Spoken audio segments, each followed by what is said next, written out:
সুন্দর পৃথিবীতে বাস করে। চেয়ে দেখো কত সুন্দর প্রকৃতি তোমার চারপাশে। চলো আমরা সৃষ্টির শুরুতে ফিরে যাই, দেখি বাইবেল আমাদের সে বিষয়ে কি বলে।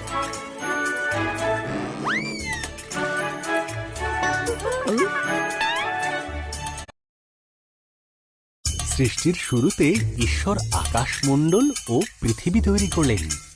ঈশ্বর অন্ধকারকে বললেন, আলো হোক। এই আলোকে তিনি নাম দিলেন দিন, আর অন্ধকারকে নাম দিলেন রাত্রি। প্রথম দিন শেষ হল।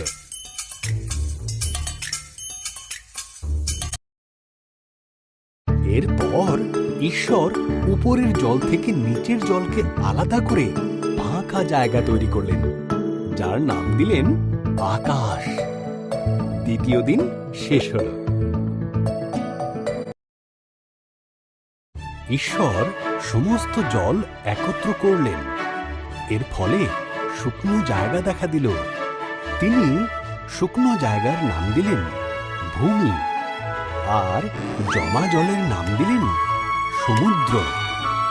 তারপর তিনি তৈরি করলেন ঘাস, শস্য ও গাছপালা। তৃতীয় দিন শেষ হল।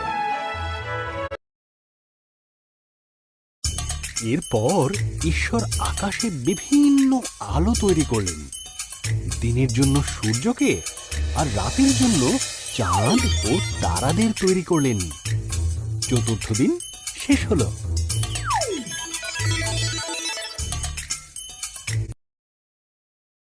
ঈশ্বর মাছেদের সৃষ্টি করলেন জলে সাঁতার কাটার জন্য, আর পাখিদের সৃষ্টি করলেন আকাশে ওড়ার জন্য। তোমাদের সন্তান হোক, তিনি তাদের বললেন, তোমরা বংশবৃদ্ধিতে ও সুরে পৃথিবীকে ভরিয়ে দাও।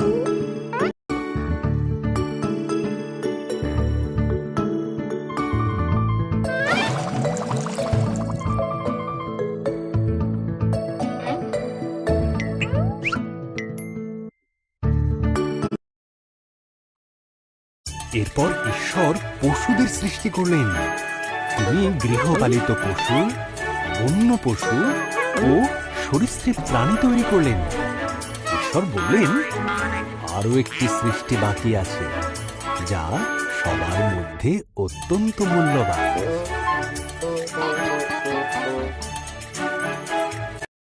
তাই তিনি নিজের মতন করে পুরুষ ও নারী সৃষ্টি করলেন। তিনি বললেন, তোমাদের সন্তান হোক, পৃথিবীর দায়িত্ব নাও, মাছ ও পশু পাখিদের যত্ন রেখো। ষষ্ঠ দিন শেষ হল। এরপর ঈশ্বর দেখলেন তাঁর সমস্ত সৃষ্টিকে খুব সুন্দর।